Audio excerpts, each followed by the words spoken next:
Good afternoon, dear student. So today we are going with that syllabus briefly. So this is the syllabus for Indian political thinkers for semester BA students. It's a core paper and it's 120 external and 30 internal, total 150 paper.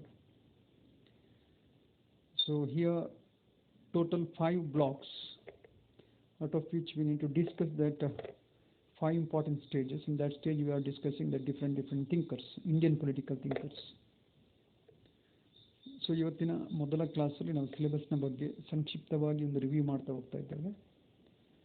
So ಮೊದಲನೇದಾಗಿ 4ನೇ semester BA ರಾಜ್ಯಶಾಸ್ತ್ರದ ವಿದ್ಯಾರ್ಥಿಗಳಿಗಿರುವಂತಹ ಒಂದು ಪಾಠ, ಭಾರತದ ರಾಜಕೀಯ ಚಿಂತಕರು ಅಂತೇಳಿ. ಪ್ರಮುಖವಾಗಿ 5 ಬ್ಲಾಕ್ಗಳಲ್ಲಿ ಈ ಸಿಲೆಬಸ್ಗಳನ್ನು ನಾವು ಡಿಸ್ಕಸ್ ಮಾಡ್ತಾ ಬರ್ತೇವೆ.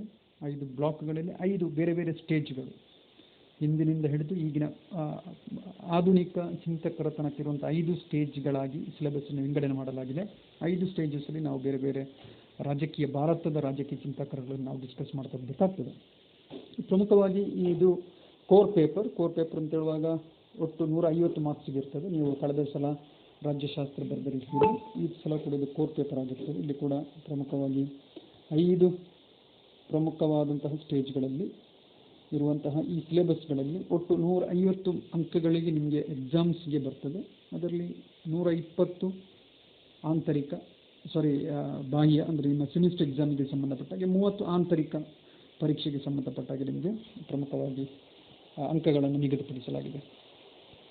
ಇಲ್ಲಿ ಪ್ರಮುಖವಾಗಿ ನಾವು ನೋಡ್ತಾ ಬರಬೇಕಾದ್ರೆ ಮೊದಲನೇದಾಗಿ ಈ ಥಿಂಕರ್ಸ್ಗಳಲ್ಲಿ ಫಸ್ಟ್ ಸ್ಟೇಜ್, ನಿಮ್ಮ ಬ್ಲಾಕ್ 1ರಲ್ಲಿ ಬರುವಂಥದ್ದು ಫಸ್ಟ್ ಸ್ಟೇಜ್. ಇಲ್ಲಿ ಪ್ರಮುಖವಾಗಿ ನಾವು ಡಿಸ್ಕಸ್ ಮಾಡಬೇಕಾದಂಥದ್ದು Valmiki, king and state. So ಅವನ ರಾಜ್ಯ ಮತ್ತು ರಾಜ್ಯದ ಬಗ್ಗೆ ಇರುವಂತಹ ಅವನ ಅಭಿಪ್ರಾಯಗಳು. ಸೊ ಇದನ್ನು ನಾವು ಡಿಸ್ಕಸ್ ಮಾಡ್ತಾ ಬರ್ತೇವೆ. Second one it's Vyasa Maharshi ಬಗ್ಗೆ ನಾವು ಕಿಂಗ್ ಆ್ಯಂಡ್ ಸ್ಟೇಟ್ ಇದರ ಬಗ್ಗೆ ಡಿಸ್ಕಸ್ ಮಾಡಲಿಕ್ಕಿದ್ದೇವೆ. Third one it's Kautilya, Saptanga theory. So these are the 3 important thinkers. They are coming under block 1 in stage 1. So because ಇವರನ್ನು ಪ್ರಮುಖವಾಗಿ ನಾವು ಪುರಾತನ ರಾಜಕೀಯ ಚಿಂತಕರು ಎಂಬುದಾಗಿ ಕರೀತಾರೆ, ಹಿಂದಿನ ಕಾಲದ ರಾಜಕೀಯ ಚಿಂತಕರು ಎಂಬುದಾಗಿ ಕರೀಬಹುದು. ಸೊ ಪ್ರಮುಖವಾಗಿ ಇವರ 3 ಚಿಂತನೆಗಳು ರಾಜಕೀಯದ ಬಗ್ಗೆ ಯಾವ ರೀತಿಯಲ್ಲಿ ಎಂಬುದನ್ನು ನಾವು ಪ್ರಥಮವಾಗಿ ಮೊದಲನ ಅಧ್ಯಾಯದಲ್ಲಿ ನಾವು ಪ್ರಮುಖವಾಗಿ ಡಿಸ್ಕಸ್ ಮಾಡಬೇಕಾಗ್ತದೆ. And second block, it's stage 2. Here we are discussing that some of the social reforms. So first one, it's Rajaram Mohan Roy. It's social reforms, various contribution for society. So that we need to discuss that Sati system, that some of the social reforms. So that has took place by him. So that we need to discuss in this chapter. And next one, it's Vivekananda. His views about that religion as well as politics, that we need to discuss in this chapter. And next one, it's Aurobindo. So its contribution regarding that nationalism and cultural nationalism, that we need to discuss in this unit. So ಈ ಯೂನಿಟಲ್ಲಿ ಪ್ರಮುಖವಾಗಿ ಬರುವಂಥವರು ನಮ್ಮ ಸಾಧಾರಣವಾಗಿ ಹೇಳಬೇಕು ಅಂತ ಹೇಳಿದ್ರೆ ಮಧ್ಯಯುಗದಲ್ಲಿ ಬಂದಂಥ ಪ್ರಮುಖವಾದಂತಹ ರಾಜಕೀಯ ಚಿಂತಕರುಗಳನ್ನು ನಾವು ಪ್ರಮುಖವಾಗಿ ನೋಡಬೇಕಾಗ್ತದೆ. ಒಂದು ರಾಜಾರಾಮ್ ಮೋಹನ್ ರಾಯ್, ಅವರ ಬೇರೆ ಬೇರೆ ಸಾಮಾಜಿಕ ಸುಧಾರಣೆಗಳ ಬಗ್ಗೆ ನಾವು ಡಿಸ್ಕಸ್ ಮಾಡಬೇಕಾಗ್ತದೆ. ಮತ್ತು ಸ್ವಾಮಿ ವಿವೇಕಾನಂದ ಅಂತ ಹೇಳುವಾಗ ಅವರ ರಾಜಕೀಯದ ಬಗ್ಗೆ ಇರುವಂಥ ಅವರೊಂದು ಅವರೊಂದು ನಿದರ್ಶನ, ಅವರ ರಾಜಕೀಯ ಬಗ್ಗೆ ಯಾವ ರೀತಿಯಾದಲ್ಲಿ ಒಂದು ತಮ್ಮದ ಅಭಿಪ್ರಾಯ ಹೊಂದಿದ್ರು, ಅದೇ ರೀತಿ ಧಾರ್ಮಿಕವಾಗಿ ಯಾವ ರೀತಿ ಇದ್ದರು, ಅದನ್ನ ಬಗ್ಗೆ ನಾವು ಡಿಸ್ಕಸ್ ಆಗಿ ಅಥವಾ ವಿವರವಾಗಿ ಡಿಸ್ಕಸ್ ಮಾಡಬೇಕಾಗ್ತದೆ. ಮತ್ತು ಅವರೊಂದು ಸೊ ಇಲ್ಲಿ ಪ್ರಮುಖವಾಗಿ ಇವರಿಗೆ ಸಂಬಂಧಪಟ್ಟಾಗಿ ಕಲ್ಚರಲ್ ಆ್ಯಂಡ್ ನ್ಯಾಷನಲಿಸಮ್ ಅದರ ಬಗ್ಗೆ ನಾವು ಡಿಸ್ಕಸ್ ಮಾಡಬೇಕಾಗ್ತದೆ. ನಂತರ ಥರ್ಡಲ್ಲಿ ಬರುವಂಥದ್ದು, ಇದು ಕೂಡ ಸಾಧಾರಣವಾಗಿ ನಾವು ಮಧ್ಯಯುಗೀನ ಕಾಲದಲ್ಲಿ ಬಂದಂತೆ ಹೇಳ್ಬೋದು. ಪ್ರಮುಖವಾಗಿ ಗೋಪಾಲಕೃಷ್ಣ ಗೋಖಲೆ ಇರ್ಬೋದು, ಬಾಲಗಂಗಾಧರನಾಥ್ ತಿಲಕ್, ಅದೇ ರೀತಿ ಮಹಾತ್ಮ ಗಾಂಧಿ. ಸಾಧಾರಣವಾಗಿ ನಾವು ಹೆಚ್ಚಿನ ಹೆಸರುಗಳನ್ನು ಪ್ರಮುಖವಾಗಿ ನಾವು ಸ್ವಾತಂತ್ರ್ಯ ಹೋರಾಟಗಾರರ ಹೆಸರಲ್ಲಿ ನಾವು ಅದನ್ನು ಕಾಣ್ಬೋದು. ಸೊ ಗೋಪಾಲಕೃಷ್ಣ ಗೋಖಲೆಗೆ ಸಂಬಂಧಪಟ್ಟಾಗಿ nationalism and national interest. So these things we need to discuss in this unit. And Bal Gangadhar Tilak, his views about that nationalism, and Mahatma Gandhi. So it's non-violence and satyagraha. So these things are coming under in this unit. It comes under block number 3 and stage 3. So these are the important thinkers. Next, one more block. Two more blocks are there. So it's 4th and 5th. So 4th. So here we need to discuss. It's Vinoba Bhave and M.N. Roy and Jayaprakash Narayan. So these 3 are very eminent thinkers, eminent political thinkers, and they were the Indian freedom strugglers. they are fought for the Indian freedom.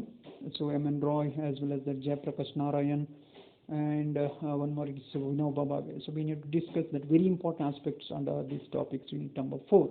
So ಇಲ್ಲಿ ಪ್ರಮುಖವಾಗಿ ನಾವು ಸ್ವಾತಂತ್ರ್ಯಕ್ಕೆ ಹೋರಾಟ ಮಾಡಿದಲ್ಲಿ ಪ್ರಮುಖವಾಗಿದ್ದಂಥವ್ರು. ಇಲ್ಲಿ ನಾವು ಹೇಳಬೇಕಾದ್ರೆ M.N. Roy ಎಲ್ಲ ಭಾರತದ ಒಂದು ಸಂವಿಧಾನದ ರಚನಾ ಸಭೆಯನ್ನು ರಚಿಸಲಿಕ್ಕಿರುವಂಥ ಅಥವಾ ರಚಿಸಲಿಕ್ಕೆ ಕಾರಣಕರ್ತರಾದಂತಹ ಒಬ್ಬ ವ್ಯಕ್ತಿ ಅಂತ ಹೇಳ್ಬೋದು.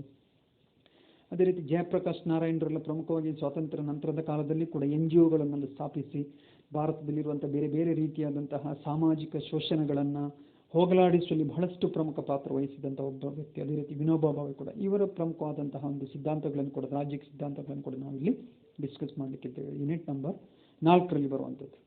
ಕೊನೆಯದಾಗಿ ಬರುವಂಥದ್ದು ಯೂನಿಟ್ ನಂಬರ್ 5. ಇದು ಈಗ ರೀಸೆಂಟಾಗಿ ಅಂದರೆ ನಮಗೆ ಈಗಾಗಲೇ ನಾವು ಸ್ವಾತಂತ್ರ್ಯ ದಕ್ಕಿದ ನಂತರ ಪ್ರಮುಖವಾಗಿ ನಮ್ಮನ್ನು ಆಳ್ವಿಕೆ ಮಾಡಿದಂತಹ ಪ್ರಥಮ ಭಾರತದ ಪ್ರಧಾನಮಂತ್ರಿ ಜವಾಹರ್ಲಾಲ್ ನೆಹರು ಬಗ್ಗೆ ನಾವು ಪ್ರಮುಖವಾಗಿ ನೋಡಬೇಕು. So here it's focusing on its secularism. So because India it's not A here in Indian constitution there is not mentioned any particular religion. So because we are under secularism principles, our state, our country is working under secularism principles. So it was started from that 1947 itself, because our first Prime Minister Jawaharlal Nehru was a strongly stand with that secularism principles that we need to discuss. And B.R. Ambedkar. So B.R. Ambedkar, he was the founder of that Indian constitution, and he was the chairman of the drafting committee of Indian constitutions. So that we need to discuss what are the important things we need, which are coming under the Dr. B.R. Ambedkar. And another important, it's the socialism. Under that, the socialism means that important name which come in front of us, it's Ram Manohar Lohia. So what are the contribution in socialism? So these are the 5 important units or stages which comes under Indian political thinker for your 4th semester political science paper. So tomorrow onwards or next class onwards, we are starting the classes. So these are the brief syllabus. So please copy this syllabus in your notes. Please write this syllabus in your notes and keep one notes for writing all the class points, everything you have to write in that particular notebook. That's why you need to keep one notebook always. So please go through that all the classes daily basis. So it's very important. ಎಲ್ಲರೂ ಕೂಡ ಒಂದು notes ಬುಕ್ಕನ್ನು ಪ್ರಮುಖವಾಗಿ ಇಟ್ಕೊಳ್ಳಿ. ನಿಮ್ಮ ಕೈಲೊಂದು notes book ಬೇಕೇ ಬೇಕು. ಅದರಲ್ಲಿ ನೀವು ನೋಟ್ಸ್ಗಳನ್ನು ಪ್ಲೀಸ್ ಬರೀರಿ, ಕಡ್ಡಾಯವಾಗಿ ಬರೀಬೇಕಾಗ್ತದೆ. ಈ ಸಲ ಏನಂತ ಹೇಳಿದರೆ ಅಟೆಂಡೆನ್ಸ್ ಭಾಳಷ್ಟು ಕಂಪಲ್ಸರಿ ಆಗಿ ಮಾಡಿದೆ, ಅಟೆಂಡೆನ್ಸ್ ಬೇಕೇ ಬೇಕು. ಇನ್ ಬಿಟ್ವೀನ್ ಯಾವಾಗಲಾದರೂ ನಾನೊಂದು ಕ್ಲಾಸಿನ ಬಗ್ಗೆ, ನಾನು ಮಾಡಿದ ಕ್ಲಾಸಿನ ಬಗ್ಗೆ ಕ್ವಶನ್ಸ್ ನಾನು ಕೇಳಲಿಕ್ಕೆ ಚಾನ್ಸಸ್ ಇದೆ. ಅದಕ್ಕೆ ನೀವು ರಿಪ್ಲೈ ಮಾಡಿದರೆ ಮಾತ್ರ ಆ ವಾರದ ಅಟೆಂಡೆನ್ಸ್ ನಿಮಗೆ ಸಿಗುವಂಥ ಚಾನ್ಸಸ್ ಇರುವಂಥದ್ದು. ಸೊ ಆದ ಕಾರಣ ಎಲ್ಲ ಕ್ಲಾಸಸ್ಗಳನ್ನು ಕೂಡ ರೆಗ್ಯುಲರ್ ಆಗಿ ಡೈಲಿ ಬೇಸಿಸಲ್ಲಿ ನೀವು ಕೇಳ್ಕೊಳ್ಳಿ. ನೀವು ನಾನು ಹೇಳಿದ್ದಕ್ಕೆ ಕ್ವಶನ್ಗೆ ಆನ್ಸರ್ ಮಾಡದಿದ್ದರೆ ಹೋಲ್ ವೀಕಿದು ಅಟೆಂಡೆನ್ಸ್ ನಿಮಗೆ ಮಿಸ್ ಆಗುವ ಚಾನ್ಸಸ್ ಇದೆ. ಸೊ ಅದಕ್ಕೆ ನನ್ನ ಕ್ಲಾಸನ್ನು ಡೈಲಿ ಬೇಸಿಸಲ್ಲಿ ನೋಡ್ಕೊಳ್ಳಿ. ಸೊ ನೆಕ್ಸ್ಟ್ ಕ್ಲಾಸಿಂದ ಈಗಲೇ ಟೆಕ್ಸ್ಟ್ ಬುಕ್ ಎಲ್ಲ ನಮಗೆ ಈಗ ಅವೈಲೇಬಲ್ ಇಲ್ಲ. ಒಂದನೇದಾಗಿ ಮಾರ್ಕೆಟ್ ಇಲ್ಲ. ಸೊ ಎರಡನೇದಾಗಿ ಕಾಲೇಜ್ಗೆ ಹೋಗ್ಲಿಕ್ಕೆ ಆಗ್ತಾ ಇಲ್ಲ. ಅದರಲ್ಲಿ ಇಂತೆಲ್ಲ ಸಮಸ್ಯೆ ಇರುವ ಕಾರಣದಿಂದಾಗಿ ನಮ್ಮಲ್ಲಿ ಇರುವ ಸೋರ್ಸಸ್ಗಳನ್ನು ಹಿಡ್ಕೊಂಡು, ಅಂದರೆ ಇಂಟರ್ನೆಟ್ ಮುಖಾಂತರ ಸಿಗುವಂಥ ಸೋರ್ಸ್ಗಳನ್ನ ಹಿಡ್ಕೊಂಡು, ಸೊ ಈ 5 ಯೂನಿಟಲ್ಲಿ ಯಾವುದು ಯೂನಿಟ್ ನಮಗೆ ಸಿಗ್ತದೆ ಅದನ್ನು ನಾವು ಮಾಡ್ತಾ ಹೋಗ್ತಾ ಇದ್ದೇವೆ. So please cooperate with all the teachers in all subjects. Thank you.